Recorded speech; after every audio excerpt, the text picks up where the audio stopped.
Mayor and members of the council, the meeting is now being live streamed. Good evening and welcome to the January 12th, 2026, 6 p.m. regular joint meeting of the Bell Garden City Council and successor agency to the Community Development Commission. The meeting will now come to order at 6:07 p.m.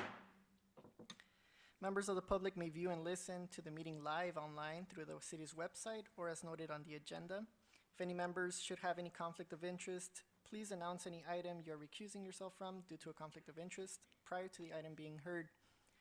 Tonight's invocation will be given by Minister Daniel Anguiano, and the Pledge of Allegiance will be led by Cameron Vargas from the Girl Scout Troop 2543.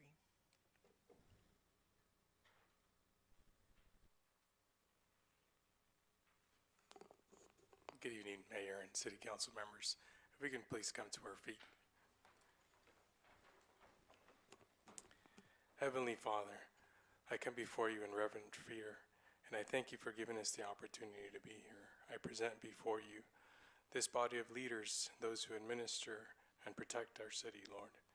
I pray the words of Jeremiah, for you know the plans you have for us, plans to prosper us and not to harm us, plans to give us a future and hope. I pray that you may bless the work of their hands. I pray that you may guide them in righteousness and justice and integrity. I pray that just as you were with Moses in the desert journey, that you may be with us in this new year. I pray this in the name of Jesus. Amen.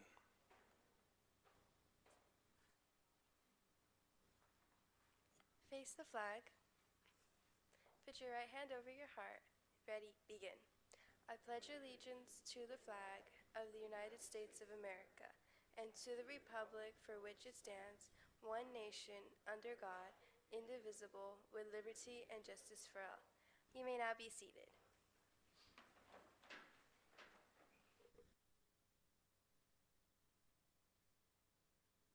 City Clerk, will you please do a roll call of the members of the City Council? Yes, thank you, Mayor. Members of the council successor agency, Barcena. Present. Councilmember Chavez. Present. Councilwoman Sanchez. Present. Mayor Pro Tem Guillen. Present. And Mayor de la Rosa. Present. Thank you. Thank you so much. We will now move on to the presentations. City Manager, please announce the presentations. Thank you, Mayor. The certificate of recognition we have today is several of them for the Holiday Home Decorating Contest winners. The contest was last month. With that, I'll turn it over to Director Liz Nava to give a presentation and also to bring up the winning residents. Thank you, Mayor.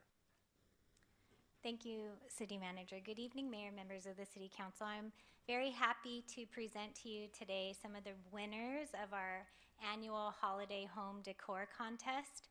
Every year, the Recreation and Community Services Department hosts a Holiday Home Decor Contest where we encourage residents to decorate their house for the holidays. And then the Recreational Cultural Youth Commission will drive around and judge the houses. And there's 5 categories that are judged for the Holiday Home Decor Contest. There's most colorful, most creative, most elegant, best theme, and most unique. And so we have 5 winners this year. I believe 2 of the winners are here with us tonight. So I would like to call up our first winner, who is the winner of the most colorful theme, which is Manuel Vargas and his family. If Manuel, you can please come up to the dais.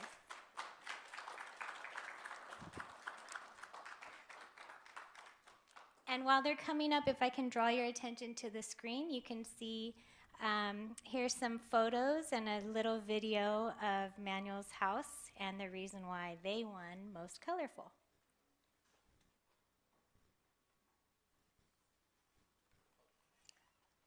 Have to speak? If you'd Just like to. a couple of words. Sure. Just that my father has been doing this for a while, and he just likes taking time and enjoying the festivities. And just what you can see is that it's all him. Everything was installed by just this man. So he's gonna keep on doing it as much as he can. So we appreciate you guys seeing it, and thank you.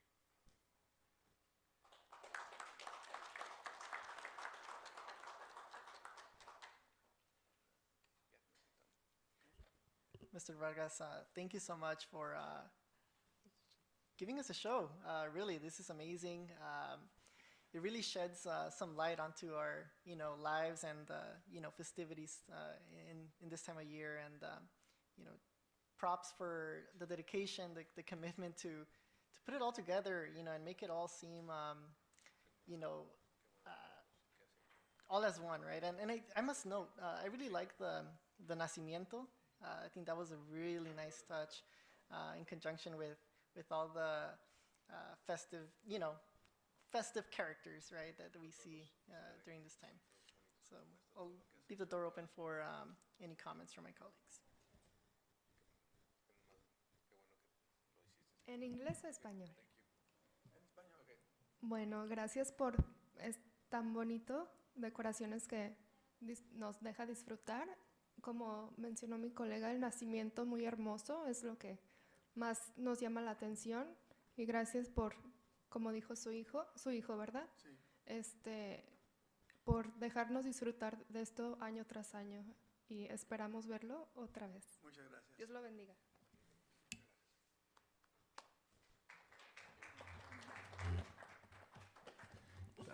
También le quiero yo dar gracias por compartir con nosotros esta pasión que tiene de decorar su casa. Y estaba viendo que hasta invitó al Rey León. Ahí está el Rey León en Navidad. Es algo nuevo que no había visto yo, pero está muy bonito. Para la otra hay que invitar al burrito sabanero a ver si nos acompaña también. Pero felicidades y muchas gracias también por compartirlo. Gracias. Muchas gracias por el tiempo y esfuerzo que pone a poner esto, como dijo su hijo, que es usted, ¿verdad? Que pone todo esto, cada luz, cada decoración, cada bonito, todo, para que todos más puedan disfrutar. Muchas gracias. Sí. Felicidades, señor Vargas. Y ahorita en un momento vamos a pasar enfrente y nos vamos a tomar una imagen con su certificado. Okay. Jorge. Thank you so much, Mayor. De parte mía, nomás de nuevo, gracias por su tiempo, por su dedicación. Es bonito que los vecinos en la comunidad hagan esto porque trae mucha alegría a la comunidad, a la cuadra, a la acera. Y también uno como su vecino dice, no, pues mira, también mi vecino está decorando, yo también quiero decorar y pues tener esa actitud festiva en estos tiempos tan difíciles. Pero de nuevo le damos gracias por su tiempo, por su dedicación y por poner esta obra tan bonita en nuestra comunidad. Muchas gracias.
And our next recipient who's here with us today is the winner of the most creative category, and that is Miss Angie Vargas.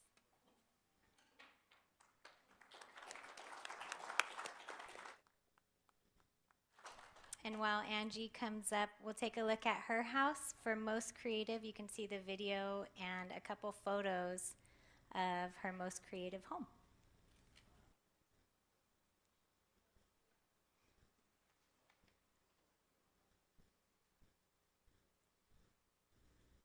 Voy a decirlo en español. me gusta decorar mi casa porque veo los vecinos, las familias, los niños, cómo se apegan a ver las luces. He mirado que ya los vecinos de la calle Priam, ya casi todos han puesto sus luces y bien animados.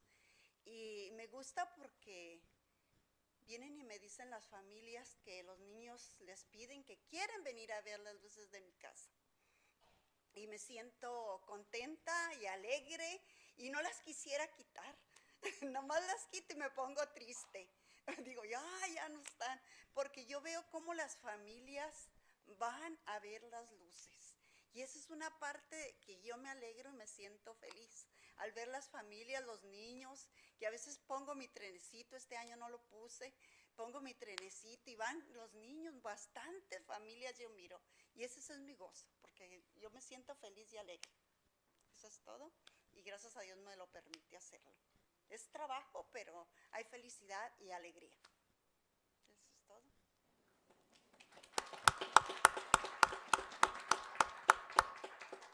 Felicidades, señorita Vargas. Se le aprecia mucho el entusiasmo que tiene a hacer esta, uno puede decir una obra de arte, porque está usted demostrándole a todos, ¿no? Públicamente la maravilla que se puede hacer con la decoración de luces. Y algo que me llamó mucho la atención también fue que en el centro de todo parece tener una cruz y creo que también dice Jesús, y luego Jesús vive, ¿no? Es lo que dice. Sí. Quería hacerla y no hallaba cómo, pero este año ya de pronto pensé y la hice. En 2 días la hice en estos tiempos rápido. Sí. Y toda la gente me decía, uy, alumbra, los vecinos. Y pues dije yo, ay, pues la mente se me puso, porque tenía pensamientos desde hace 3 años, cómo hacerla, no hallaba cómo, hasta que pensé y me salió bonita porque alumbraba bonito. Sí, no, en realidad. Y se sentía, hasta una persona que se sintió muy sentimental, que decía que llevó a su sobrino, creo, a ver las luces, que no tenía sus hijos con él, pero que él quería cambiar, que había sentido como algo muy bonito cuando miró Jesús vive y quería que Dios lo cambiara, que Dios hiciera algo en su vida, porque parecía que tomaba y por eso no podía ver sus hijos. Y dije, pues qué bonito que sea un mensaje, alegría y felicidad para él y que cambie su vida con ese mensaje, Jesús vive. Mire. Y pues no sabía cómo hacer la cruz, pero Dios me iluminó y la hice y yo me sentí bonito cuando esa persona dio el testimonio que había sentido algo en su corazón y que quería cambiar por sus hijos para venirlos a traer el año que viene con él, porque traía a sus sobrinitos chiquitos. Dice, yo quiero traer a mis hijos a ver las luces, pero yo quiero que Dios me ayude. Entonces él no hablaba mucho español, pero como mi yerno habla a puro inglés, yo lo saqué y le dije, habla con él, aconséjalo. Y sí dice que iba a cambiar. Ese fue un mensaje muy grande para mí y pues lo agarró él, de que Jesús vive. Y creo que ese es un mensaje bonito, de que Jesús vive. Y también que Jesús es luz. Eso me falta. A ver si el otro año le pongo con la ayuda de Dios. Si Dios nos da vida, Jesús es luz. Porque si tenemos las lucecitas es porque Dios nos alumbra el sentimiento.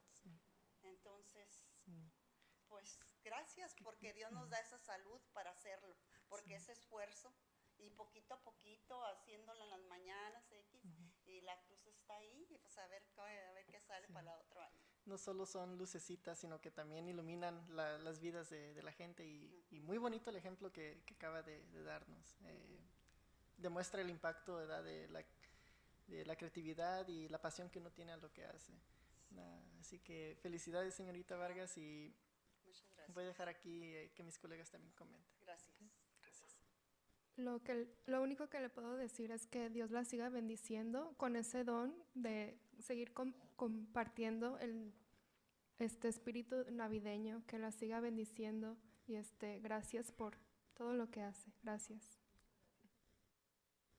Yo también la quiero felicitar porque yo soy muy aficionado al arte y cuando vi esto, yo pensé que un artista lo hizo. ¿Usted es artista? ¿Hace pinturas o dibuja o algo? Bueno, pues yo creo que es su arte de usted porque está muy bonito, la verdad. Y nomás no le quiero preguntar en cuánto le salió el bill de la luz porque parece que sí le echaron muchos watts al diseño, pero está muy bonito y felicidades. Y espero que lo siga haciendo todos los años. Muchas gracias. Gracias por traer tanta felicidad a los alrededor de usted y por compartir esa historia tan bonita que cambió la vida de alguien. Gracias. De parte mía, de nuevo le damos gracias por hacer esta obra tan bonita aquí en nuestra comunidad, especialmente ahí por la calle La Prim, que está por la Prim, la Foster Bridge, y la otra sería la Prim y la Hannon. Sí, también la de arriba, sí. Y está cerca de las escuelas de la Suba. De nuevo, cuando hablamos de la decoración, algo tan simple de decir, pues no voy a decorar mi casa y pues ni sin pensar a veces en hacerlo por el concurso, hay que decir, pero nomás por hacerlo para sentir bien uno. El impacto que uno tiene no nomás hacia uno mismo cuando lo está haciendo, pero también a las personas alrededor, ¿verdad? Igual, similar como el señor Vargas también nos presentó, se siente bonito. Se siente bonito mirarlo, se siente alegre, levanta a la comunidad, levanta a la ciudad, levanta la misma calle. De nuevo le doy gracias por hacer esta obra tan bonita y por su tiempo y ir a la inspiración que ha salido con las personas que lo han visto. No nomás con los niños, con los jóvenes, pero también con esa historia que nos compartió. Sí, okay. Gracias.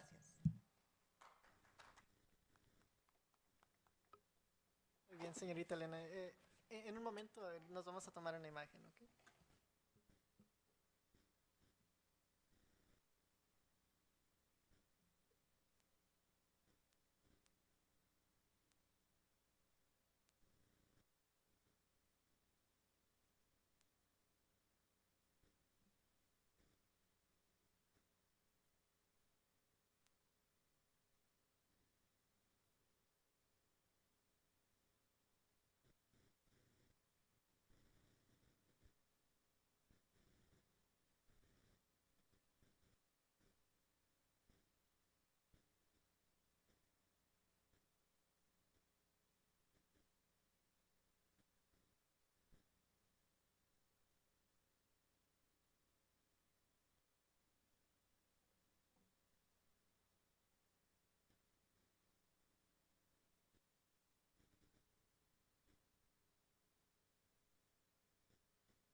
We have 3 more categories of winners. We were expecting all of the winners to show up today. Unfortunately, some of them weren't able to be here today, but if it's okay, I'd like to just go through the last 3 quickly so you all can see the winners of the last 3 categories. So the next category is the most elegant category, and the winner is Victor and Jennifer Fernandez. And this is their house for the most elegant. The next category is the best theme, and the winner is Mary Guerra, and this is her house.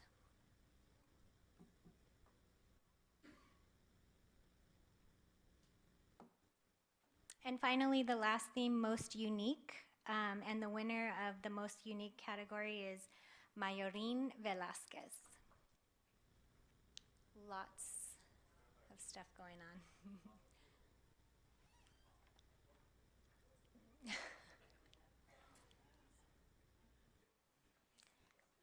And those are the 5 winners of the annual Holiday Home Decor Contest. We hope every year residents will continue to participate, and it's a lot of fun for everyone to enjoy. So thank you, Council, for indulging and for recognizing the residents who put the hard work in to make this possible. Thank you.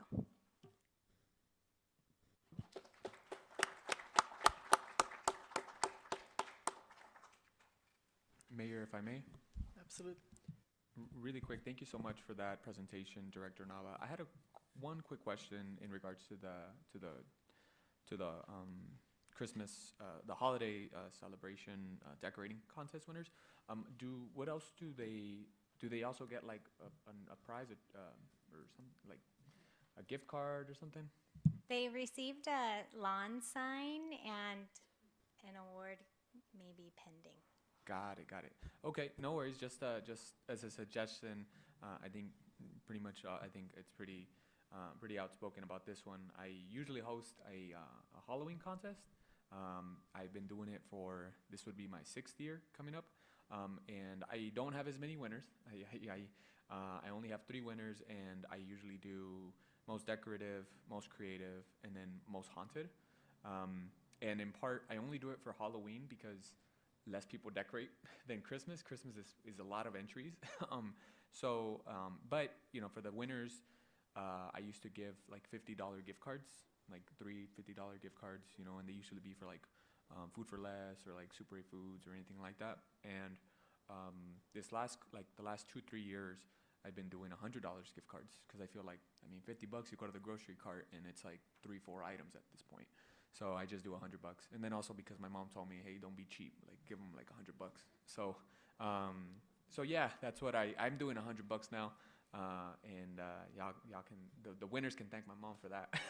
So, but yeah, just my suggestion that maybe we could do $100 in gift cards to just give them, or you know, we can figure out. And if there's any support that's needed on that, I am more than willing to figure out how we can get those $100 gift cards to each of those winners. So, yeah, thank you. Thank you so much, Councilmember Chavez. And thank you so much, Director Nava, for the presentation. We will now begin with item number 6.1. At this time, I will open public hearing at 6:29 p.m. City Manager, will you please introduce the item? Thank you, Mayor De La Rosa. This item is consideration of ordinance 962. This is something that we do every 3 years. It amends the municipal code so that it's adopted and effective with the most recent California building standard codes and international property maintenance codes. With that, I'll turn it over to our Community Development Director, Manny Acosta, for a presentation, more detailed information. Thank you, Mayor. Good evening, Honorable Mayor, members of the City Council. Today we're requesting a consideration of an ordinance number 962. 962, amending certain sections of the Title VI Building and Construction Code of the Bell Gardens Municipal Code to adopt by reference Los Angeles County Code Titles 26 Building Code, Title 27 Electrical Code, Title 28 the Building Code, Title 29 Mechanical Code, Title 30 Residential Code, and Title 31 Green Building Standards, which amend and adopt by reference the 2025 California Building Standards Code, and adopt by reference by the 2024 International Property Maintenance Codes as published by the International Code of Council. This is a little why we're doing this amendment. The California Building Standards Code codifies under Title 24 of the California Code of Regulations, is updated every 3 years. And it reflects changes of national model codes and standards because of advancements of information technology in the building and safety, life safety industry. Several California state agencies review these codes, international codes, and incorporate it into the Title 24. The new 2025 California Building Standards Codes are published on July 1st, 2025, and went into effect the beginning of the year, January 1st, 2026. A public hearing was noticed as published on December 25th, 2025 for this public hearing. It should be noted that on the record that Los Angeles Fire Code was inadvertently included in the public hearing, but will not be adopted in reference tonight. On November 25th, 2025, Los Angeles County Board of Supervisors adopted by reference amended version of the 2025 California Building Standards Code, Parts 2, 2.5, 3, 4, 5, and 11 of Title 24. These amendments and additions, deletions to Title 24 are reflected in the following Los Angeles County Code titles. Title 26, as listed on the screen and previously referenced.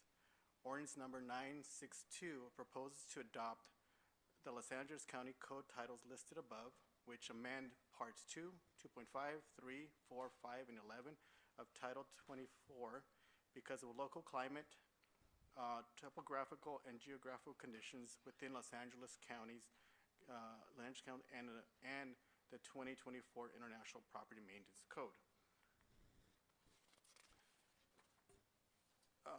It is recommended the City Council hold a public hearing and introduce and conduct the first reading of ordinance number 962, amending certain sections of Title 6 Building Code of the Bell Municipal Code to adopt by reference Los Angeles County Code Titles 26, 27, 28, 29, 30, 31, which amend and adopt by reference 2025 California Building Standards and adopt by reference 2024 International Property Maintenance Code as published by the International Code. This concludes my presentation, and I am here to answer any questions, as well as Mark Bergs from BPR consulting firm, as also our building official.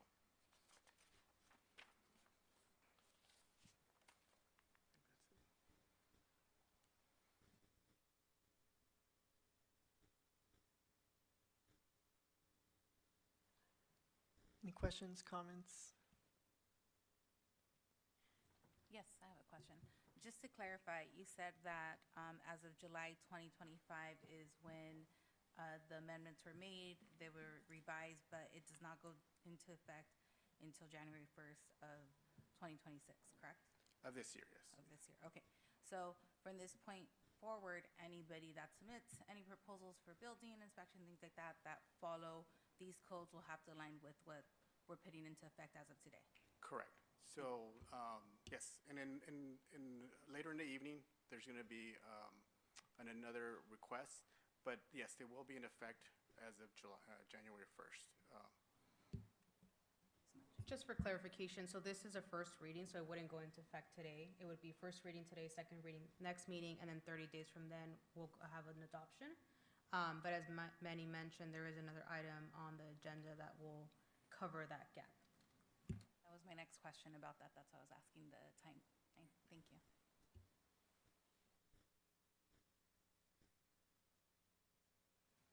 Any more questions or comments? If not, we will open public participation for this item. City Clerk, please announce the instructions for public participation. Thank you, Mayor. Members of the public will now have an opportunity to speak on the public hearing item 6.1 as listed on the agenda. Please state your name for the record before addressing the council. Each speaker is limited to 3 minutes. Callers wishing to speak may do so at this time by dialing *9 from your phone, and when instructed, dial *6 to unmute yourself. If you are joining us through Zoom, you may request to speak by using the raise hand feature and select the unmute or microphone icon when instructed. We did not receive any public comment cards, and we do not have anybody joining us virtually at this time. If there's no objection by the members of the City Council, successor agency, I will close public participation for public hearing item number 6.1. If there are no other questions or comments by the council, I will now close public hearing at 6:36 p.m.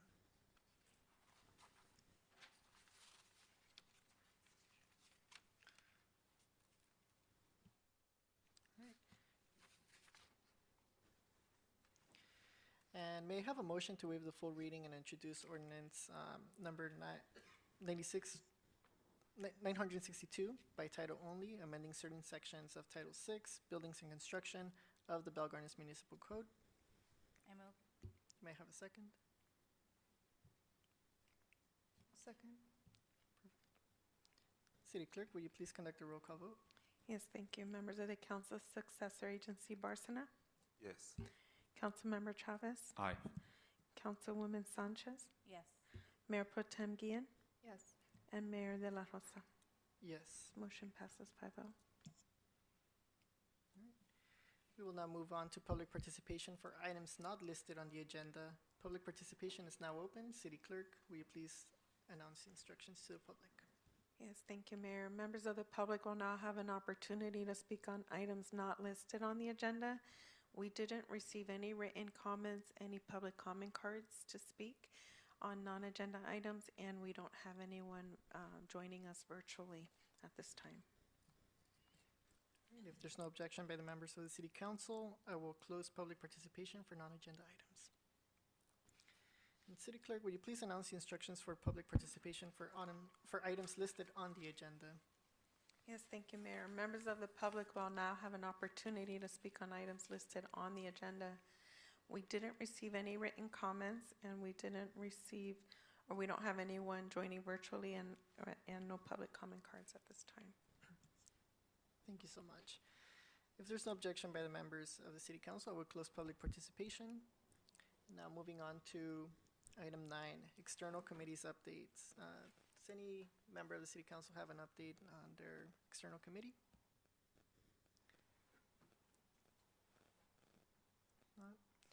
Mayor, if I may. Yes. Yeah, just for me, since the last time we had a council meeting, I attended, this last week, we had a League of California Cities LA Division meeting out in Torrance. We were recognized our Legislator of the Year, which was Senator Ben Allen. We were talking about insurance and that whole area related to the fires, Altadena and Palisades. Since it was its 1-year anniversary when we had that event. We also did a brief rundown of legislation that's probably going to be proposed at the state level. Some of the 2-year bills. Obviously, this is an election year as well for a lot of for all assembly members and some state senators. So I'll be sure to continually update our team. Anything related with Cal Cities. The other thing I would just say is there is the Mayors and Council Members Academy happening this month, later this month, I believe towards the end of January. I think it's January 21st to the 23rd out in Sacramento. It's meant for usually new council members who had just gotten in maybe last year to learn and attend. And then that will be in SAC. And then we also are having our City Leader Summit. That is our lobby, legislative action day in Sacramento, and that is scheduled for April 22nd through the 24th of a couple months from now. But they usually do get registration does close. Same thing with lodging. So I will definitely share that information with our team. Other than that, that's it for me. Thank you so much. Yes, I have an update about SIACA. We actually have some of our staff moved on.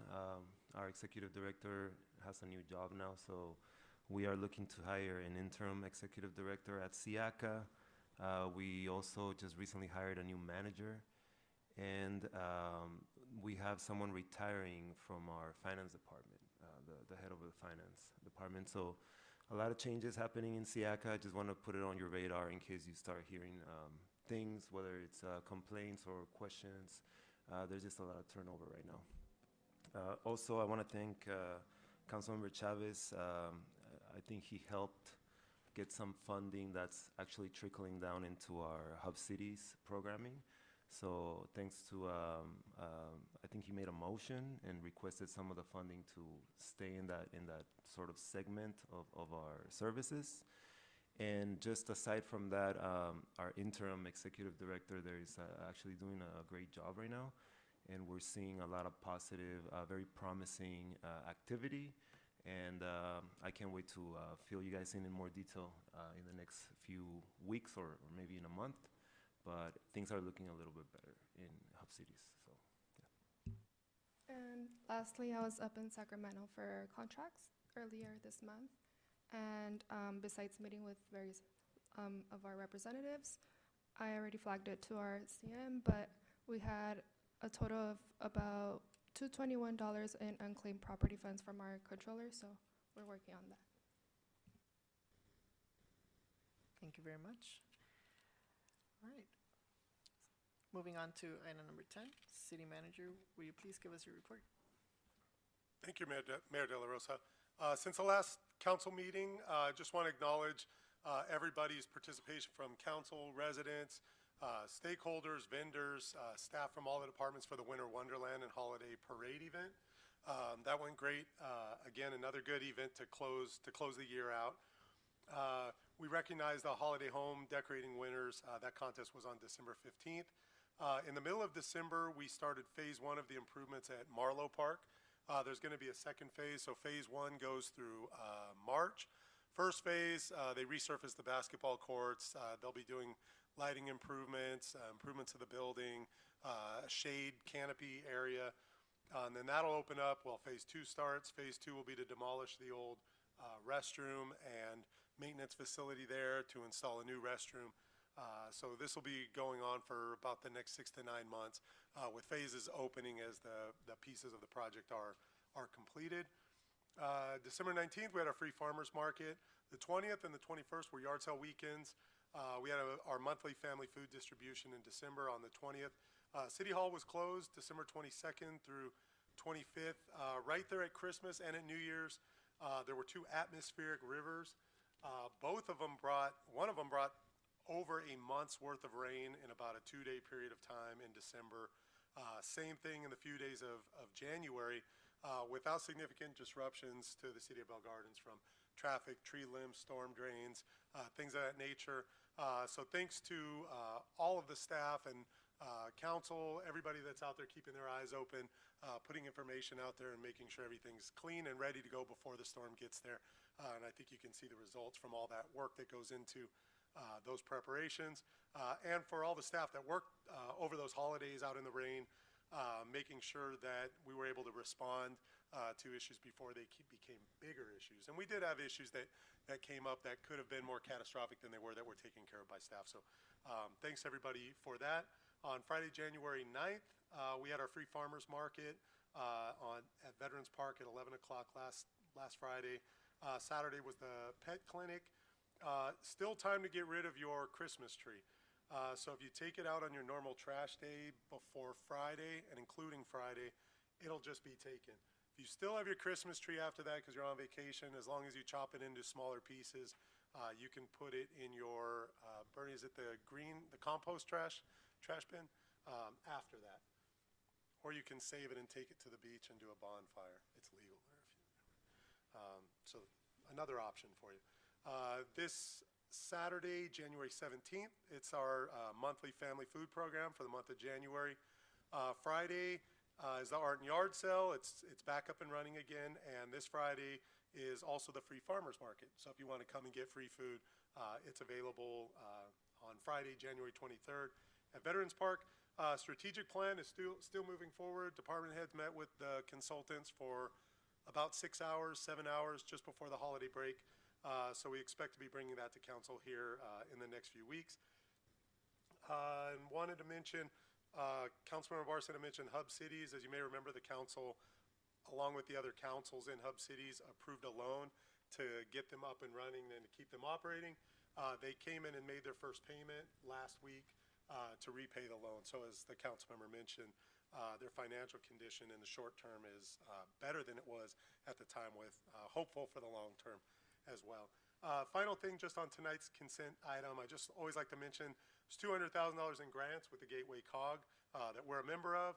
Outfitting of new PD vehicles, so that's all the lights, the radios, the equipment that's necessary. 2 small red curbs, one of them was 3 feet, one of them was 6 feet, and 1 blue disabled curb, 18 feet.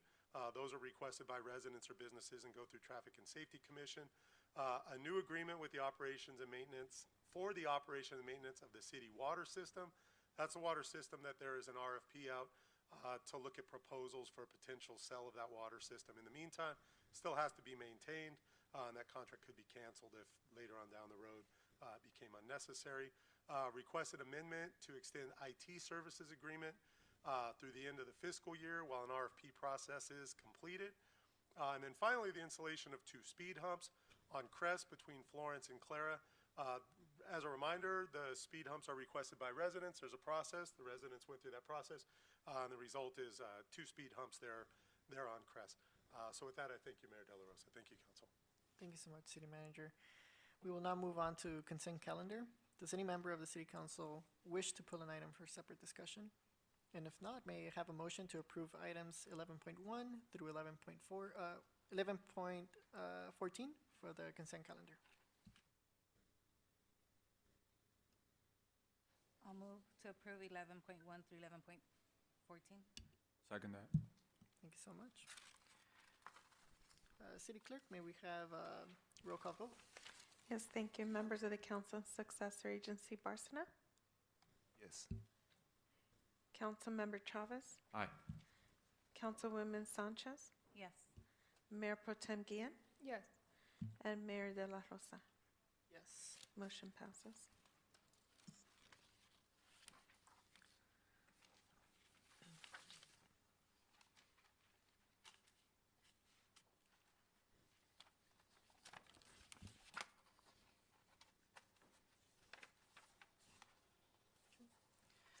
City Manager, will you please announce discussion item 12.1? Yes, thank you, Mayor De La Rosa. This item is the local commission appointment list. It's staff's recommendation for the council to review these appointments. By motion, remove commissioners and or make appointments to the posted vacancies. Thank you, Mayor.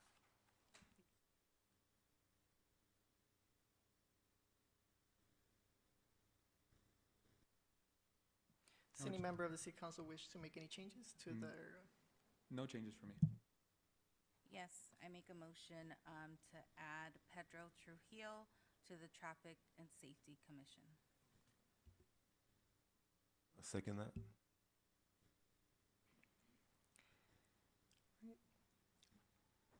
We have a first motion and a second. City Clerk, will you please conduct the roll call vote? Yes, thank you. Members of the Council Successor Agency Barcena, Yes. Councilmember Chavez, Aye. Councilwoman Sanchez, Yes. Mayor Pro Tem Guillen, Yes. and Mayor De La Rosa. Yes. Motion passes 5-0. Any other changes by the members of the City Council? If not, City Manager, will you please announce discussion item number 12.2? Yes, thanks again, Mayor De La Rosa. This item is a consideration of an interim urgency ordinance similar to the item that was presented to the council as part of the public hearing. It was referenced by our Community Development Director and our City Attorney.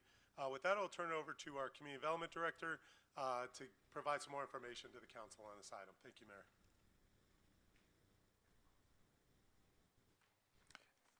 Thank you. Good evening, Honorable Mayor, members of City Council again. Today we're requesting a urgency ordinance number 963-EU,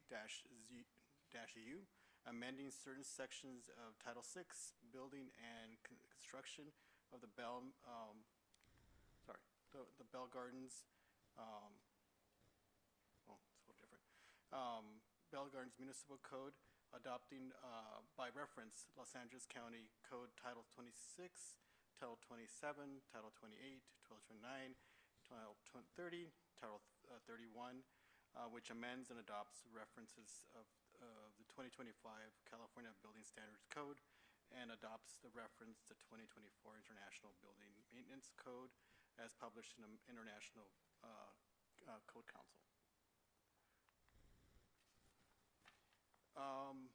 As I referenced earlier during the public hearing, the building codes are updated every 3 years, and certain sections of the codes are amended based on advancements in information and technology of the building and life safety industry.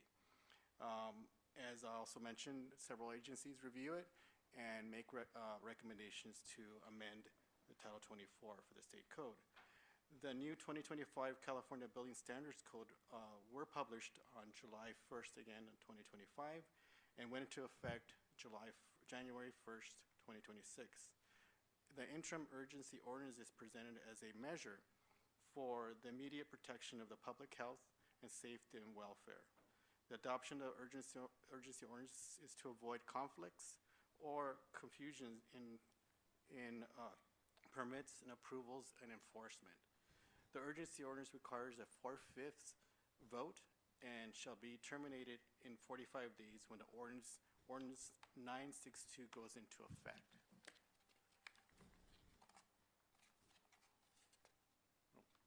So it is recommended the City Council adopt an interim urgency ordinance 963-U, amending certain sections of Title 6 building of the Bell Municipal Code to adopt by reference the Los Angeles County Code Titles 26, 27, 28, 29, 30, and 31, which amends, adopts by reference the 2025 Building Standards Codes and adopts by reference the 2024 International Property Maintenance Code and publishes the International Code Council. This concludes our presentation, and I am here to answer any questions if you have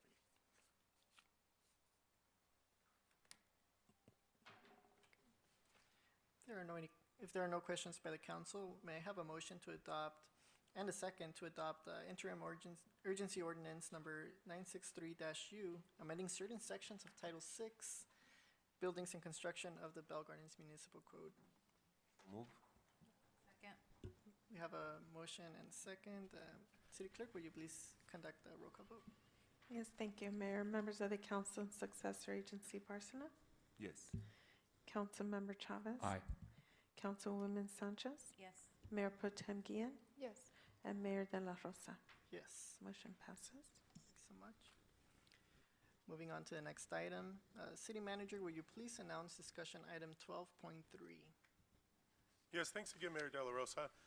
This next item was requested by Councilmember Barcena back in the November-December timeframe, but I think in recognition of the reorg that was scheduled for December, he was amenable to pushing this item to this January meeting, giving us some more time to put it together as well.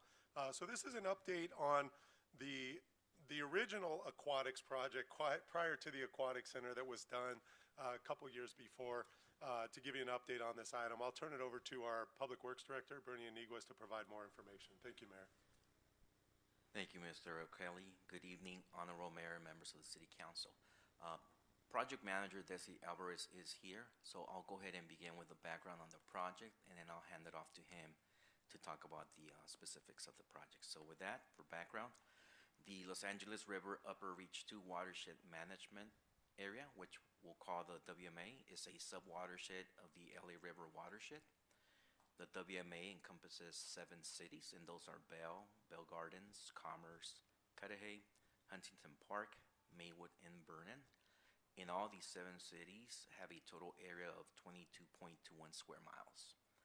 The WMA is highly urbanized, and our largest land use in this watershed is industrial and commercial. The WMA cities funded the development of a watershed management program, or WMP. This WMP dictates how we're going to achieve stormwater compliance as a group. With that, the John Anson Ford Park Infiltration System project was identified in that WMP as the highest priority project. And the objective is to meet the NPDES permit stormwater requirements. The system project diverts both dry weather and wet weather flows. That's, in other words, during rain events and in the dry period when there is no rain. So it diverts these flows from a 2,295-acre regional watershed area that drains into the Rio Hondo Channel. This is that channel that's at the southerly end of Ford Park. The goal of the system project is to achieve stormwater compliance for the Rio Hondo watershed portion of the WMA by addressing the highest priority pollutants. And for this watershed, those pollutants are metals and bacteria, as identified in the WMP. On March 12, 2018, the city entered into an agreement with the 6 other cities in the watershed for the construction and maintenance of the system project. The city of Bell Gardens was then identified as the lead agency responsible for both the system project's construction and the maintenance thereof. The agreement included a formula for the sharing of all costs associated with the construction of the project, as well as the operations and maintenance of the system project. The system project was funded through a combination of funding sources, and these were from 3 different sources. The first one being from a share from the 7 cities in the watershed. The next portion was from grant funds received from the state of California's Prop 1 stormwater program. And the third portion was from the LA County Safe Clean Water program, in other words, Measure W, through the regional program funds via the Lower Los Angeles River Watershed Area Steering Committee, or WASC. Before I turn it over to Mr. Alvarez, just to put it in perspective, the system project can handle a volume of 21.5 acre-feet of water. This is equivalent to 7 million gallons of water. For comparison, the competition 50-meter pool that was just built has a capacity of about 700,000 gallons. So this underground cistern totals about 10 aquatic center 50-meter competition pools. So that's the capacity of the system. So with that, I'll go ahead and turn it over to Mr. Alvarez. Good evening, Mayor, members of the City Council, and staff. It's a pleasure to be here this evening and speak a little bit about the John Anson Ford Park Infiltration Cistern Project. As Bernie had just said, it's a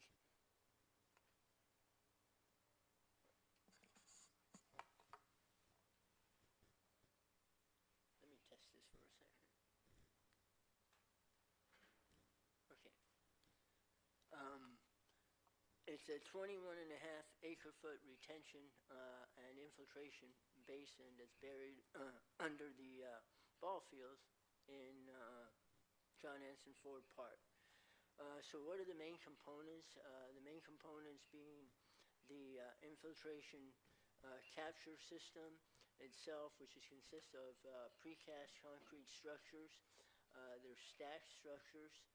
They're interconnected so that once the water flows in, it fills the entire system up. The height of the structures is 20 feet, and they're buried so that the bottom of them are 40 feet below grade, and the top is about 20 feet below grade. So you have 20 feet under the ball fields, a large concrete structure that was installed. The project includes then modification to a large storm drain that goes right by or through the parking structure and drains over to the channel. And that's a 20-foot wide by 10-foot deep storm drain that was cut open, and a diversion structure, which is primarily a slot cut that was made in the channel, in the storm drain. And then the diversion works from there begin, where there's a pipe, goes through a gate valve that allows us to either have flow going in or blocking flow from entering the cistern. Then there's a splitter structure. The flow is split into 2 pipes, goes through a hydrodynamic separator. This is the level of treatment that it receives. The hydrodynamic separator removes some trash. And that would be the smaller trash particles that come through, as well as the sediment, and that sediment then settles in that separator, and what that does is removes to the extent that the sediments accumulate metals from the water, and the water goes from there into the cistern where it infiltrates, and it also serves to replenish the groundwater basin. So the secondary benefit beyond the stormwater and water quality improvements is that this does augment the regional water supply, which is the Central Basin Aquifer. Other components of the project include metering. There are flow meters, and there is a water level transducer that's in the cistern that tells us the level of the water in the cistern. So once it's filled up, We can close the gate valve, let that water drain, and then when that water is drained, and the gate valve is open and water flows back into the cistern. In addition to that, because of the work that was done, the ball fields were reconstructed. As part of that, the field lighting was relamped. The parking lot was repaved. New lighting was installed. New monument signs were put in place, and a new electrical service to serve the park. So the entire electrical feed for the park was replaced as part of this project. As I mentioned, there is a gate valve, so that gate valve primarily works to allow us to close flow into the cistern when the cistern fills up, and then it opens again and water goes through.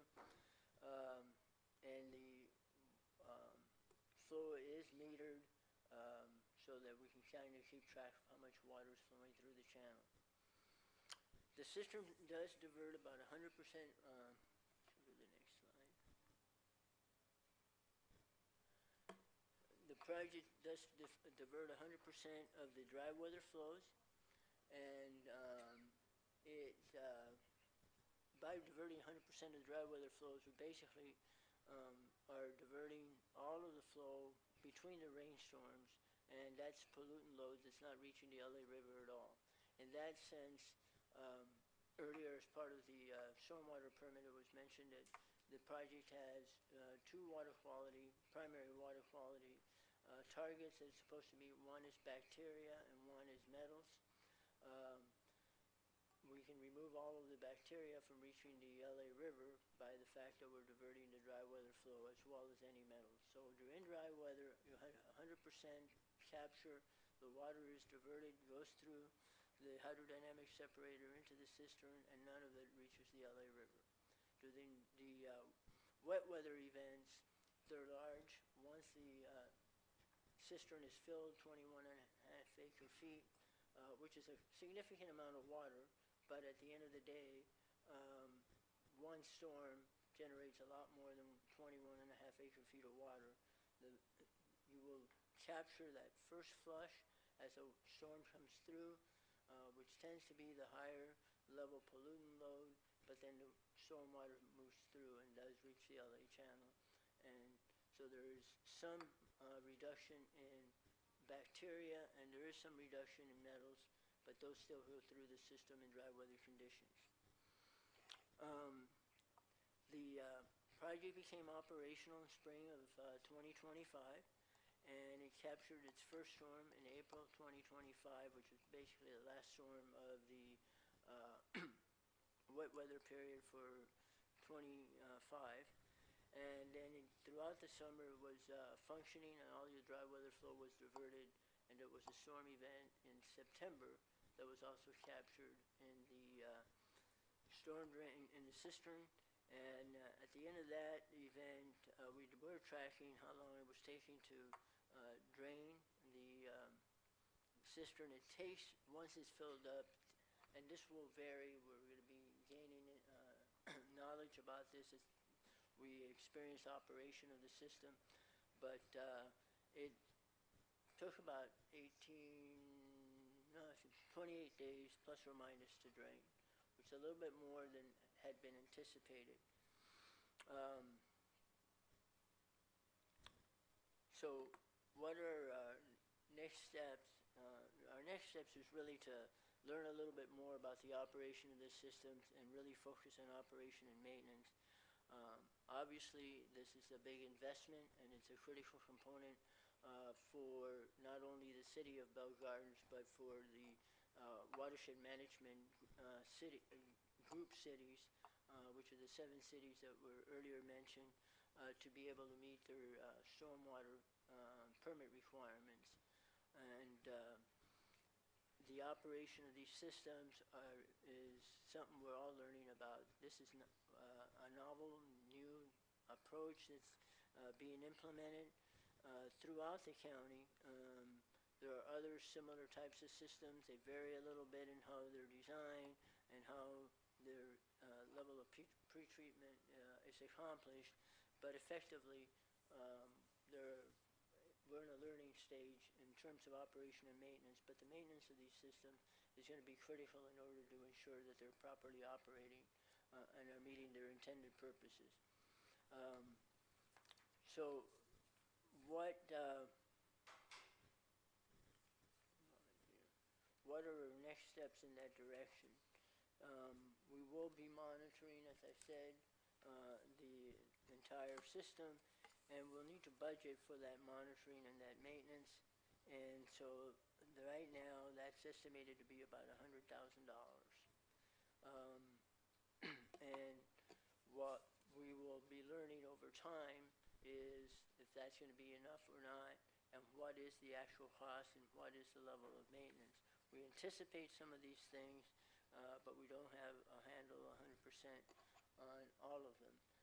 And the city of Bell Gardens and the Upper Reach 2 cities are not unique in this situation. There's other similar installations in Bellflower and Lakewood and Downey, city of Los Angeles, go on down the list, and they're all having their operation and maintenance issues. So what are we looking at in terms of maintenance?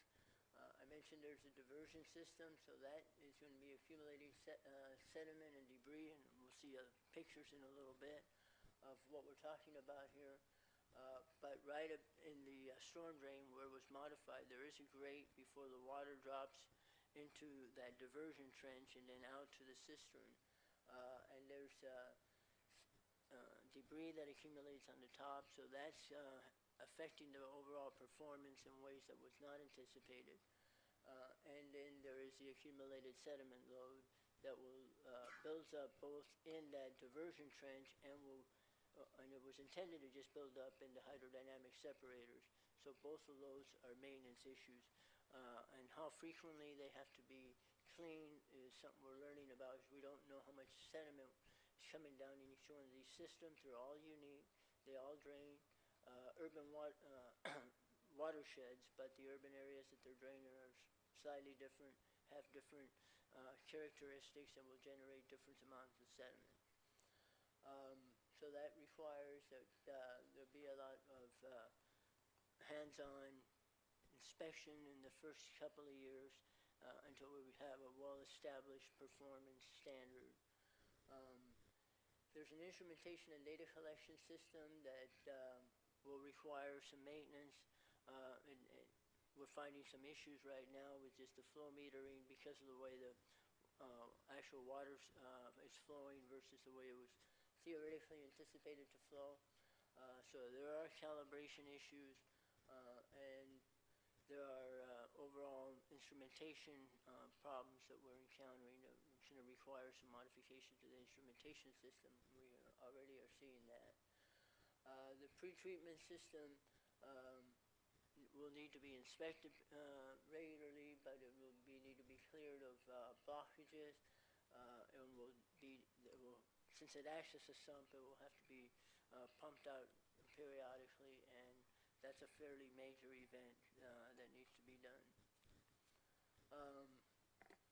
The subsurface infiltration cistern itself, it's large. It will need to be inspected periodically. Even though we are trapping quite a bit of sediment, we also know that some sediment is eventually going to reach that. And what will happen with that sediment over time, it builds up, and as it builds up, it clogs the rock that the water's infiltrating through, and therefore we'll have some maintenance issues that require going in and actually removing some of that sediment from the rock where the water's infiltrating through. And then well, I mentioned the instrumentation, the flow metering, that requires some hands-on testing and tweaking. And we're probably going to have to add a flow meter, because for the dry weather flows, the flow meters do not work. The dry weather flows are really very minimal. They're about less than an inch. And the way the flow meters actually work, they're set on top of the storm drain, and it's a sonar beam that can measure the depth of the water and the speed. And it assumes a certain cross-section, because we know that that's fixed, in order to get the volumetric flow rate. However, when you have about 1 inch of water, it doesn't flow across the entire depth. It kind of meanders through. It does generate a lot of water over time. When you think about 3/4 of an inch, that's about 8 feet wide times 2. That's a lot of water that's flowing consistently, but it cannot be measured by the flow meters. So we're going to have to go back and retrofit a flow meter in the actual pipe to try to track that, because that is a very valuable piece of information. Right now we're estimating how much that is, but in the course of a year we're estimating that that's going to be about 270 acre-feet of water, which is quite a bit of water in terms of just the amount of water. If you're thinking of a typical household, 1 acre-foot is enough water for 3 households per year.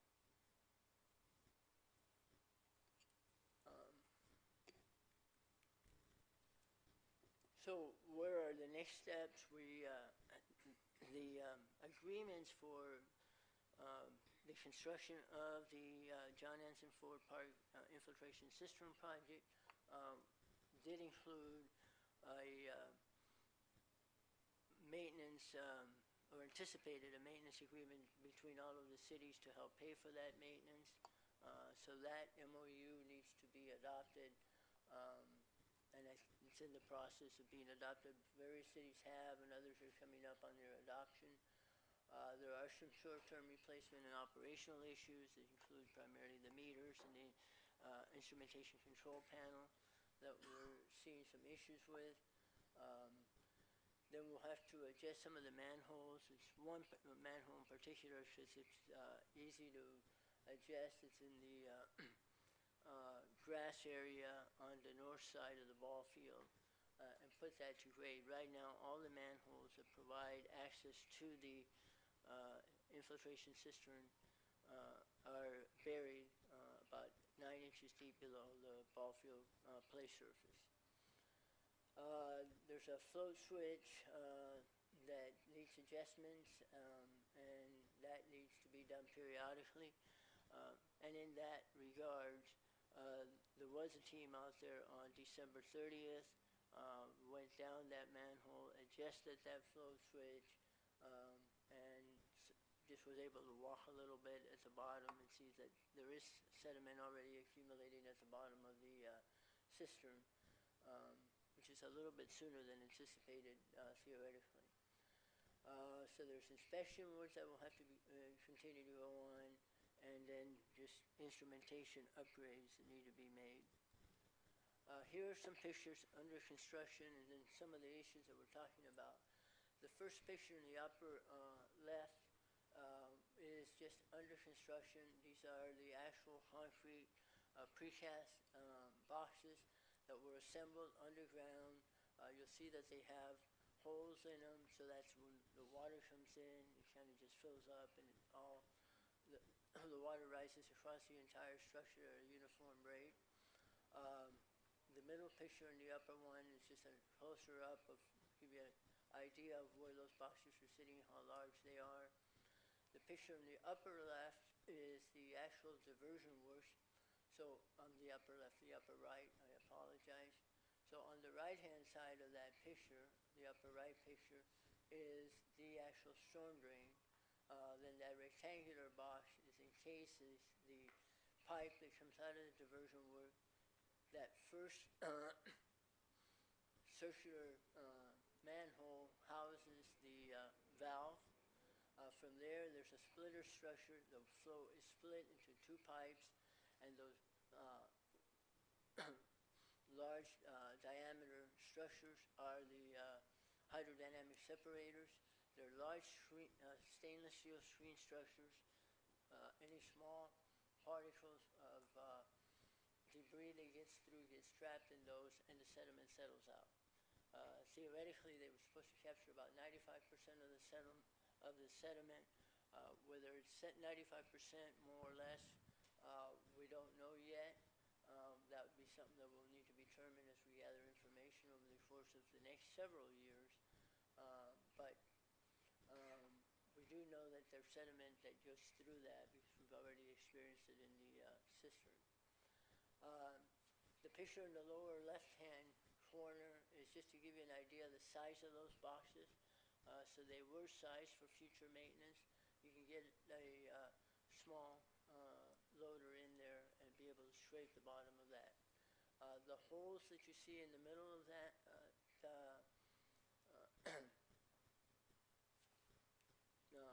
picture are filled with rock, and that's where the water infiltrates into the ground. The way these galleries are set up, you have one gallery that's like that picture shows, and the gallery adjacent to it is just one big opening, and it just has rock on the bottom. Then the next one looks identical to that, so they're alternating galleries.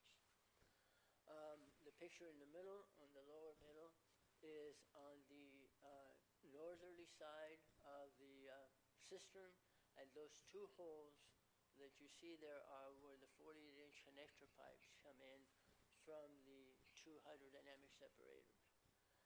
And then lastly, you see a series in the lower right-hand side of manholes.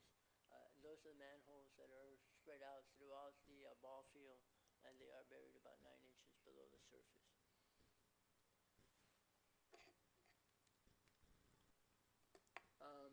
The interior of the cistern, you can see in that lower left-hand side, does have openings that connects all of the galleries, and that's the equipment back and forth.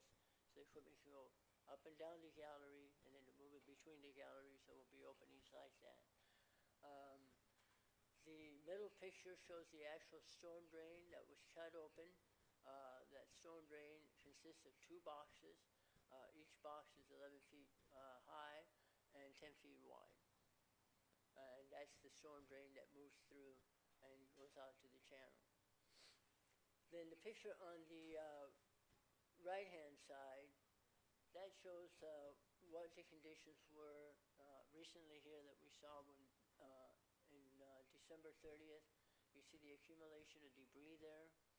That's the sediment that moves through the system and will get captured in the hydrodynamic separator. And some of the finer sediment, because that is pretty coarse that you see there, but there's a lot of fines in there, and that fines is at 5% plus or minus that we're seeing that breaks through and then clogs the rock in the cistern. So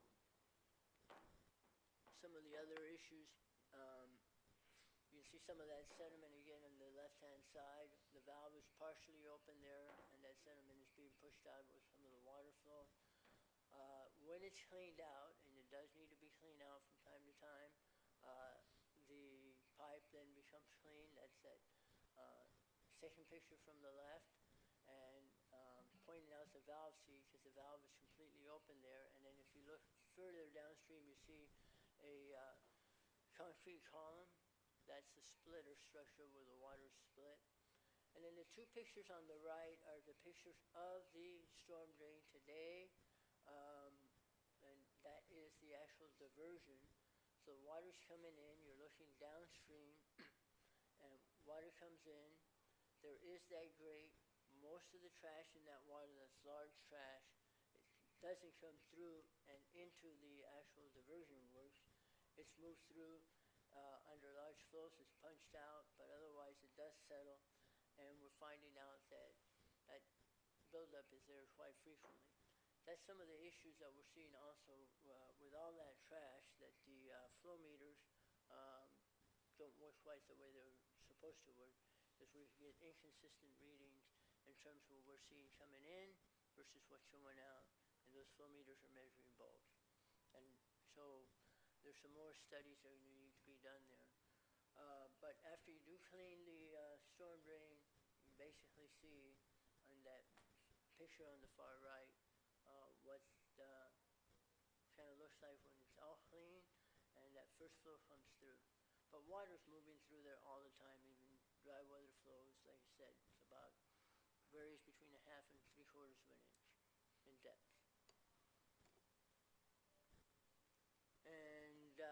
that, I'll return it to you.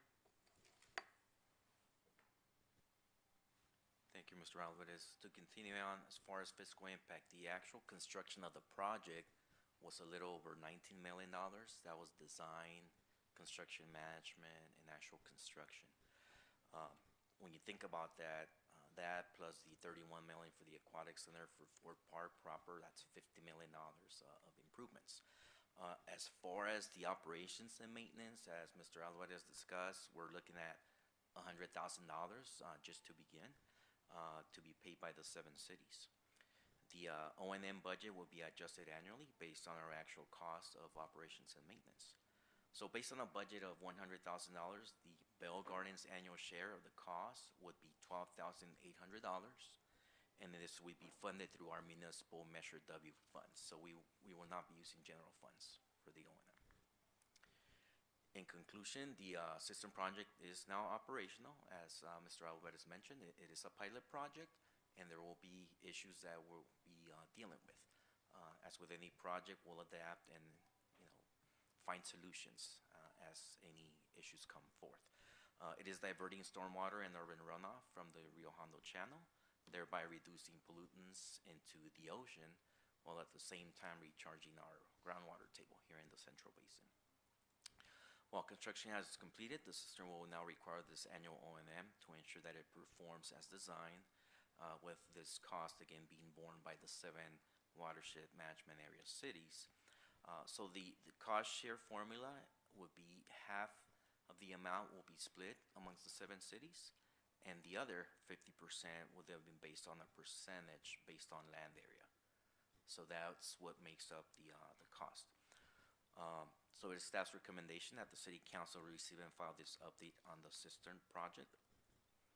That concludes the presentation, and Mr. Alvarez and I will be happy to answer any questions. Mayor, could I make a couple comments just before the council asks questions? So just kind of as a going back, this was a project that was conceived somewhere in around 2018, 2019. It was originally half the size, so instead of 21 acre feet, it was about 10 or 11 acre feet. It looked like it would be maybe a 1.5 year, 2 year project. The ball fields would be impacted for that time, so the community was giving something in exchange for an improvement to the environment, and not just the environment of Bell Gardens, but the regional environment. So I always thought this project was something that the city and the residents could be proud of, particularly residents that use those ball fields. Lucky for us, those first 1.5 years, 2 years, COVID was going on, so the impact was not as great, but then funding became available to double the size of the utility of this project for another $10 million, give or take. But that meant another 1.5 years, 2 years of impact to the residents and the users of the ball fields over there in the city of Bell Gardens. So I think it's a project that it's underground, so it can be forgotten over time. But I think it's an example of the residents, the council, and the region, but specifically in the city of Bell Gardens, to take the largest brunt of the inconvenience and use of space for the residents to provide environmental benefit to the region. And it wasn't an easy project. It was a difficult project to get done over those 4 years with a lot of challenges. There were closed sessions that occurred and things of that nature. So I just want to make those statements. They're kind of to roll it all back to what it started as and to what it became, and then what it is and the positive benefits that it brings going forward. Thank you, Mayor. Thank you so much.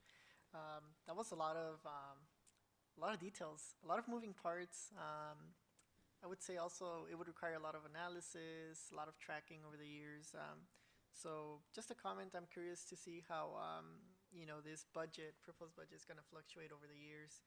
And I'm excited to see, what comes out of it. So thank you so much, Director Iniguez and Mr. Alvarez, thank you so much. Appreciate it. And any questions or comments from my colleagues, they're welcome. Yes, Mayor, if I may. Thank you, Mr. Alvarez, for the very detailed presentation. And Director, thank you for providing the breakdown of the formula for the ongoing maintenance. I understand now how we're breaking that into the 7 cities, which it lowers the impact, to say the least. So $12,000 a year is like more manageable. In my mind, I just I think I oversimplified the scope of the project, and just by listening to Mr. Alvarez's presentation and understanding that it's an ongoing process that we don't really even know ourselves or the engineers. I look forward to continuing to learn more about this. And you know, I noticed in the pictures, the one with the debris and the trash, I noticed that there was some tagging there on the side. And I was wondering, where exactly is this located? Because when I go to Ford Park and I see where the project site is, now it's just fields and it's almost like invisible. It's almost like nobody would know that there's this amazing engineering marvel under that. Where is that located? Do you know, Director? That's actually, you can actually gain access through the outfalls in the Rio Hondo channel, and that's how folks get in there. There's even been vehicles that have been driven. That's a big, huge box. That channel's a huge box. So that's how folks get access. If they have a light source, they'll go in there and they'll do their tagging. But obviously it's not visible unless you go down there. And again, you would have to access it through the outfalls in the Rio Hondo channel. Thank you. The reason why I ask is obviously there's some type of access there, and I've always wondered that if there was an area where someone can, to some degree, appreciate this feature that's sort of hitting underground. And I think it will be a great opportunity for our students or even just residents if maybe we can show them, I don't know, is there like a place where the meters are visible or anything really? What would you say is the best place that we can provide access? I mean, obviously not open to the public, but maybe like once a year the Public Works Director can kind of, you know, bring some residents or students or something like that. Yeah, definitely. The electrical room that houses the actual readout panels, that's something that's visible. When we conduct the maintenance activities, we have to cordon off an area. But they can see the Vector truck go in there as it's basically removing these fine sediments. And then they can also observe when we offload that into lowboy roll-offs, so they can see the amount of debris that's being pulled out. So definitely that's an education opportunity that we can arrange. Yes, and once again, I mean, I look forward to exploring those opportunities in the future, but I want to thank you guys for putting this on the agenda. Thank you to my colleagues for entertaining this item, and I hope that it shed some light on this project that's a little bit older than most of you guys. Even when I got here, I was not the one that started the project, but you know, we were lucky to be the ones that sort of saw its completion. And yeah, thank you again for everything, Mr. Alvarez and Director. To Councilmember Barcena's point,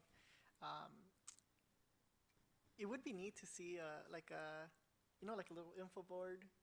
Have you ever walked the trail and then they're like, oh, you know, you might see a bald eagle in this site or something like that, you know, but you know, we could tailor it to the Cistern project, right? Little nice infographics, see, you know, the multiple levels of the depth of the project, and you know, just to show the benefits of it. I think that would be amazing.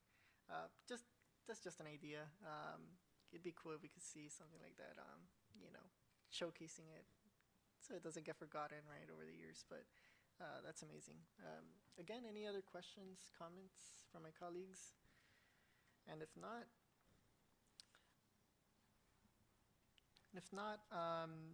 may I have a motion to adopt,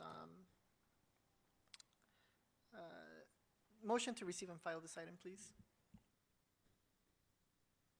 Motion to receive and file. Second. We have a motion and a second. City Clerk, will you please conduct a roll call vote? Yes, thank you, members of the council and successor agency. Barcena? Yes. Councilmember Chavez? Aye. Councilwoman Sanchez? Yes. Mayor Pro Tem Guillen? Yes. And Mayor De La Rosa? Yes. Motion passes. City Manager, will you please announce discussion item 12.4? Yes, thanks again, Mayor De La Rosa. This item is the consideration of a resolution that would update the compensation structure and policy for city commissioners. Before I turn it over to City Clerk, the purpose of this was to expand opportunities for residents to participate in these committees, and particularly in some of these specific committees. So with that, I'll turn it over to Daisy Gomez, our city clerk, for a presentation. Thank you, Mayor.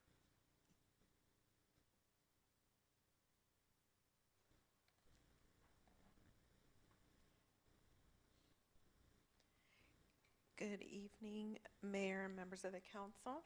As one moment as the presentation gets pulled up. As the city manager has mentioned, updating the compensation structure and policy for city commissioners, and with that, we would be asking the council to rescind resolution number 2006-34 to update it. So the background here is the purpose of our municipal code section 2 authorizes the city council to determine by resolution the compensation and reimbursement for actual expenses incurred in connection with the official business of the commission. The other purpose is to update the city's commission's compensation structure and comply with the municipal code. The proposed changes for members of the commissions exercising legislative functions such as Planning Commission, Traffic and Safety Commission would receive a stipend by default, while the members of the commission serving a purely advisory capacity would not receive compensation as a matter of course, but would be allowed to submit a written request to the city clerk requesting a stipend. So just for the council's knowledge, there are jurisdictions that are with our similar practices, and those listed cities with those similar practices is Costa Mesa, Pismo Beach, Long Beach, Santa Ana, and San Fernando.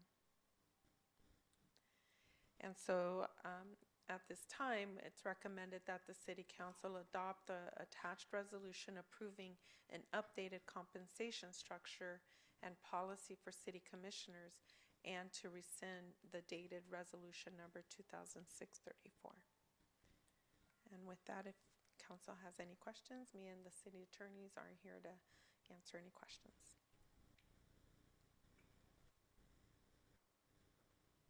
The only question I have, I know that the two commissions mentioned will receive the payment by default. Were the other commissioners from the other commissions be informed of how to go about the process of requesting a stipend if they wanted? Yeah, so we have given some thought into this, and what I'm looking to implement is added to the application, so that way they're aware that that is an option for them to select, or a request that they have to select through the application. So we will be revising the application if the council approves this tonight. Thank you. Mayor, if I may. That was exactly what I was thinking about. If possible, I think I would like to keep things as convenient as possible for the applicants, so that, because the way that I see the language right now, requesting or asking them to submit something in writing, it seems like an extra step that I would prefer if they don't have to do that. I think it'd be better if there's a way to administratively set that up, so that they don't have to ask for it. Maybe they can opt out of it. I feel like that might be easier. Because I mean, I think we all kind of have an idea of why they would want to opt out, right? It's not necessarily that they have to the written request is very generic, so all it would be is they would check off a box on the application, and that is a written request. Got So it. it's already within the application that they're going to be filling out anyway, so there isn't like an additional step, like they don't have to Okay. fill out a separate application. It's already within that same application. Just a little box, check it off that you're requesting, and then at that point, the city clerk will be aware. That's absolutely cool. I just thought they had to write a letter. Or No, something. it's within the application. Okay, thank you for And I clarifying. agree with you, Councilmember Barcena, because I did not want to add an additional record in addition for it to maybe confusing the applicant. Thank you for clarifying. Thank you so much. Any other questions? And if not, may I have a motion and a second to adopt Resolution 2026-08 and resign Resolution 2006-34. So move. I'll second. City Clerk, will you please conduct a roll call vote? Yes, thank you. Mayor, members of the council and successor agency, Barcena, Yes. Councilmember Chavez, Aye. Councilwoman Sanchez, Yes. Mayor Pro Tem Guillen, Yes. and Mayor De La Rosa. Yes. Motion passes. Thank you. Thank you very much. We will now move over to item 12, which includes city council member comments. And we'll go ahead and start off with Councilmember Barcena. We're back to the olden days where I get surprised by me being first on this list. But I want to say Happy New Year to everyone. I hope you guys had a great holiday season with your families and that everyone's energized and ready to dive back into work. Just wanted to mention a couple of things that we might be exploring. We're looking to brainstorm on a potential, what is it called? Triathlon. So if any of you guys are interested, the mayor is going to be involved in some of the planning. This is still very early on, so we're being very open-minded and flexible about what it may look like. We're actually going to have a meeting tomorrow, so hopefully soon we can bring something back to the council just to share with you. We don't know the extent to which the city will be involved. At the very least, we're just asking for some support, maybe the possibility of using the pool, whatnot. So we'll keep you posted on that. Another thing that I wanted to say is I wanted to thank Liz for helping out with the beat making workshop. I know that they're getting ready to wrap that up, and they're gonna be doing this record. I'm not really in the loop as far as how that's going, but we'll connect later. But for the rest of the council, if you guys know any kids, I mean, the deadline is already done, right? It's already closed, but we might be able to sign some people up. So if you guys know any musicians, local musicians here from the city of Bell Gardens that might want to participate, I suspect that we still have some spots open. So yeah, we're gonna be doing the first ever Bell Gardens record, and I think the mayor was gonna be playing the violin or something. I don't know. Maybe that was just a rumor. Yes, sir. We'll probably have Jorge sing, chorus, Francis will be the main singer. There it is. There you go. Yeah, I And, think Francis is a singer. right? I heard, but I don't know. Yeah. Oh, actually, Jorge just recently did his grand debut at not El Picante, what is it called? Encanto. At Yeah. Encanto, yeah. Yeah. We practiced already. I think so he's gonna I switch think we'll be careers ready. now, but anyway, thank you guys for all the support. I look forward to what's coming this year. A lot of awesome projects, and also the new arts division. Yeah, thank you. Thank you so much, Councilmember Barcena. We'll move over to Councilmember Chavez. Thank you for that, Mayor. Happy New Year to everybody. Thank you so much to all the staff that worked throughout the holidays. Really appreciate everybody putting in that extra work, and it was definitely a wet season, wet holidays. And I know my vehicle certainly felt it because of all the potholes there were everywhere. Literally, I don't know if anybody else felt it, but it was like really like on another level, not only here in Bell Gardens, but throughout. I mean, Downey was flooded. Like literally as I would cross to go to the gym, it was flooded. It was really bad, right? Yeah, see? I mean, I know our PD vehicles had it rough. So definitely, I want to mention that it was a tough time, but hey, that's how our infrastructure is here in LA. Everything just gets flooded, and on top of that, a lot of folks just don't know how to drive in the rain. I don't know what happens. I want to make a couple of requests. The first one is I know in our reports, in our agenda, we have external committee reports, and that's the thought is that obviously we sit on external committees. Of cities, SIACA, contract cities, Cal cities, Gateway COG, etc. And I know in the last council meeting we created the Housing and Economic Community Development Committee. So what I would just say is maybe just switch that, instead of just being external, we could just say like committee reports in general, if there's anything to report out. So I would just say drop the external part, or unless we want to create another one that says internal. But I'd say let's not make it complicated. I had the pleasure of attending the Art and Yard Sale this last week on Friday. It is packed. It is packed, y'all. It was the same thing with the farmers market. I went around, I got in there around 10:30. I think the farmers market starts at 11, It's set to start from like 11 to 1, 11 to 2. But I'll tell you, I got there and there were no more tickets, right? There is a huge demand. I had spoken to the coordinator there, Angie, and she had mentioned that someone had gotten there at 5 in the morning to get a ticket, right? I will say that Support and Feed is an incredible organization, and they provide us with really, really high quality products.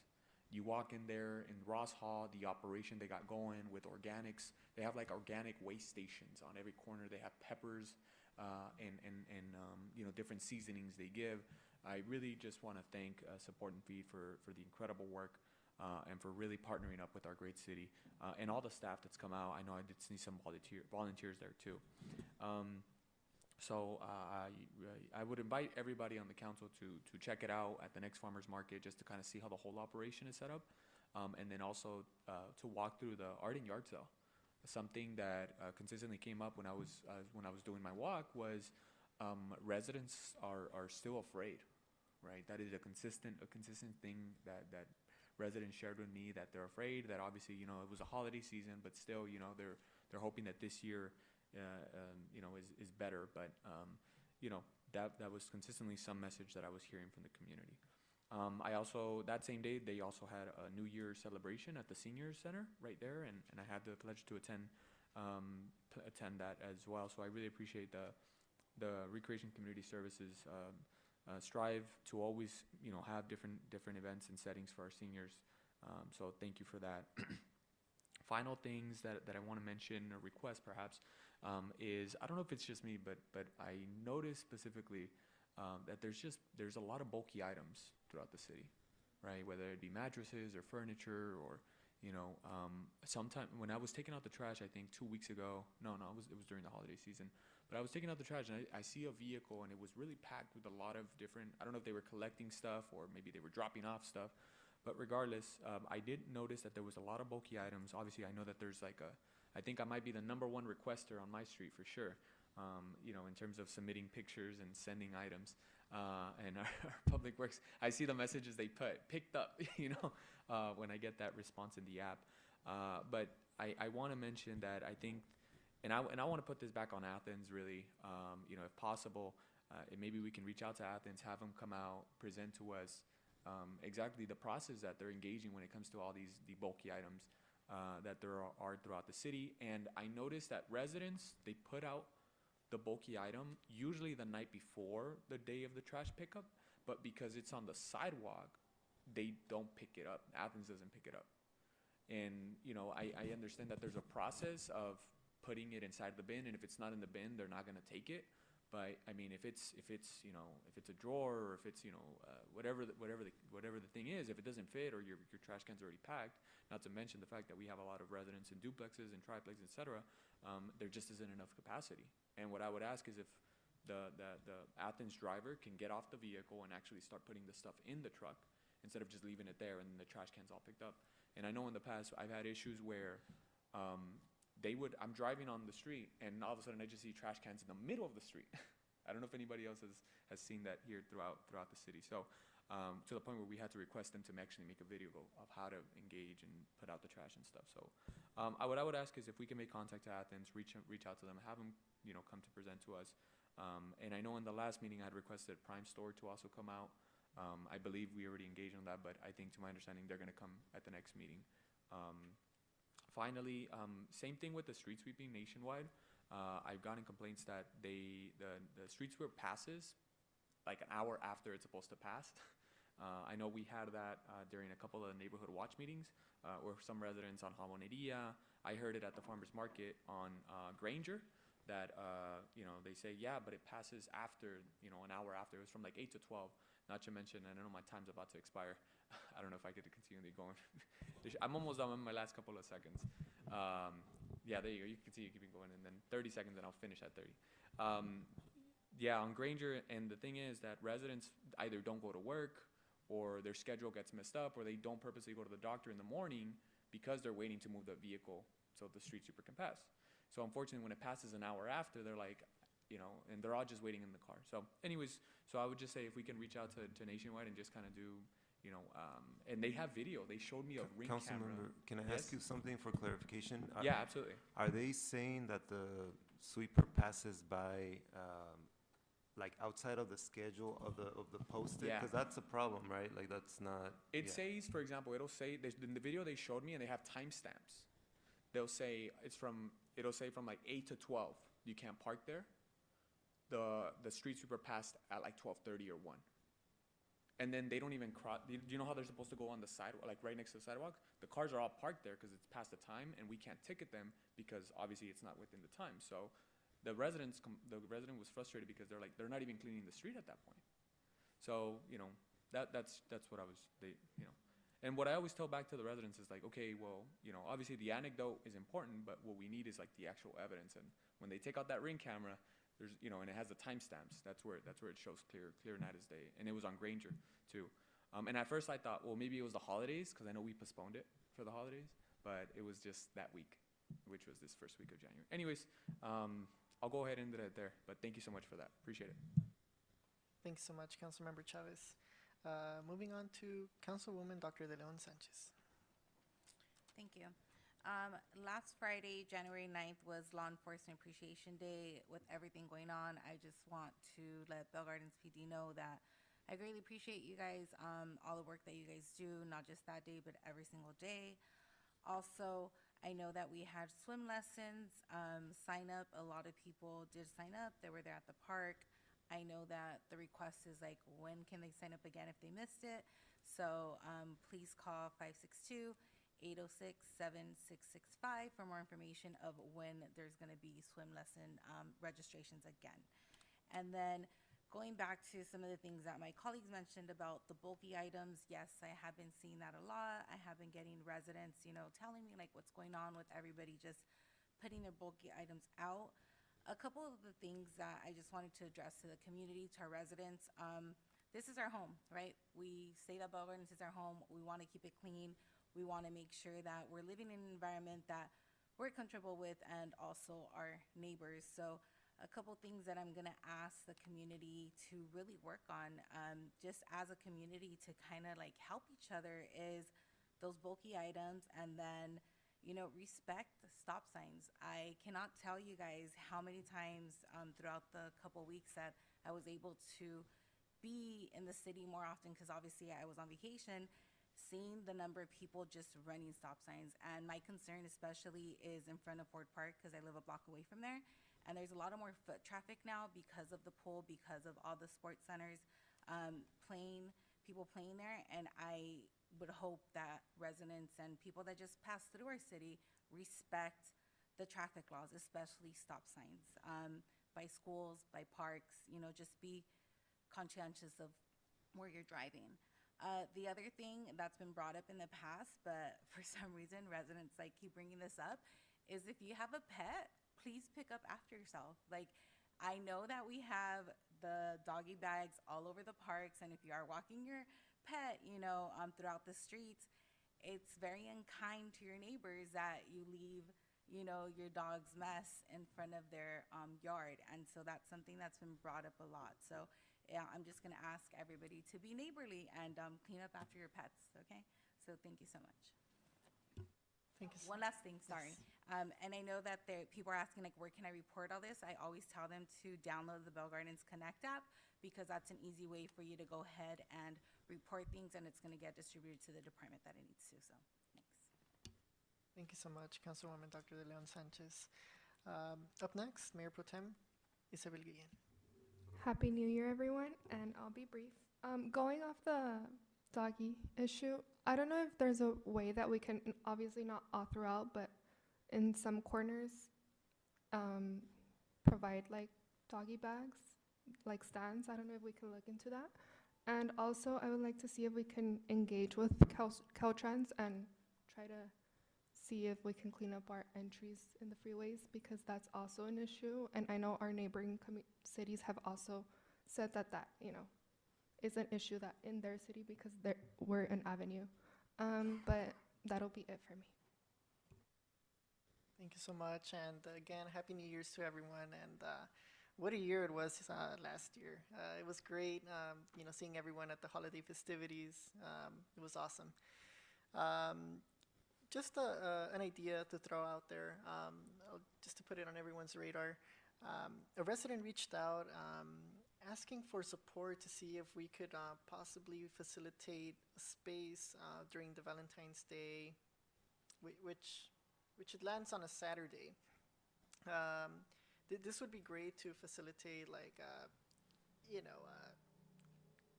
handmade crafts or art, that are, done through this holiday season. So I just wanted to put this on everyone's radar, just to see if we could possibly facilitate something like this. It could be a similar concept to the arts and yard sale, where everyone has their own slot. Just putting that out there to see if we can support, small businesses, local vendors who wish to share their art during this, during the season of love, right? So, just putting that out there, and we'll touch base soon on that. Other than that, I just want to thank everyone for all the hard work throughout this past year, and I'm looking forward to another great year with everyone. So again, thank you so much, and have a great rest of your week. If there's no objection by the members of the City Council, I will now adjourn the Council Successor Agency Joint Meeting at 7:53 p.m.